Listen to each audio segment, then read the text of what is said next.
Bonjour à tous et bienvenue dans Masterpiece, l'émission qui parlera de comics, livres, jeux vidéo ou films qu'il faut avoir vu, lu ou joué pour être un vrai collectionneur. Et aujourd'hui, on va encore parler de Batman Metal, mais maintenant c'est le chapitre 2, les Chevaliers Noirs.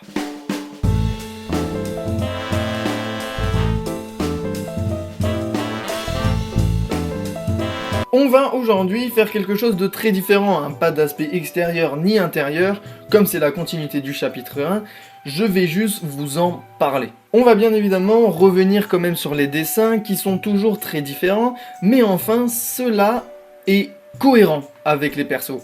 Comme par exemple Cyborg, on va lui donner des traits beaucoup plus réalistes, détaillés pour valoriser son humanité. Autrement dit, on change de dessinateur pour donner de la profondeur au personnage, et non juste un aspect esthétique pour que ça soit cohérent dans l'ambiance.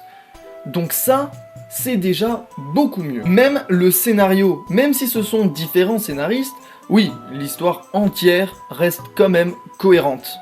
Dans ce comics d'ailleurs, on en apprend un peu plus sur les backgrounds des personnages, et c'est vraiment super intéressant. Ces dark persos sont tous bons à la base, comme par exemple le Batman Doomsday, qui protège Lois et c'est super beau. Car ils ont tous différentes valeurs, après avoir vécu différentes choses. Celui-ci d'ailleurs souligne une question vachement intéressante. Que serions-nous si nous avions vécu autre chose que ce que nous connaissons ? Serions-nous vraiment la même personne ? Du coup, cette situation amplifie encore plus l'ambiguïté entre le bien et le mal. En fait, le bien et le mal n'existent pas. Chacun se bat pour sa survie, pour différentes valeurs.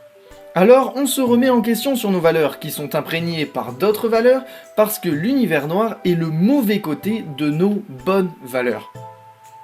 J'ai dit beaucoup le mot valeur. Batman reste lucide. Ce que l'on doit combattre, c'est d'abord nous-mêmes. C'est con, mais c'est juste. Nous devons savoir nos valeurs, savoir ce que l'on défend, savoir ce pourquoi on se bat, et par-dessus tout, savoir qui on est. C'est-à-dire connaître son passé. Ne jamais l'oublier, car c'est grâce à lui que l'on est ce que nous sommes aujourd'hui.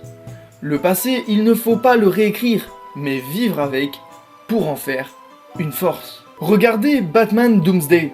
Il est gentil, il protège Lois, mais en veut simplement au monde qui a fait que Lois est morte et changé Superman en meurtrier.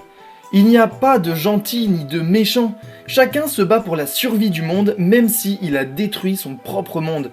Après ça, Batman Doomsday a combattu à la base pour la vie.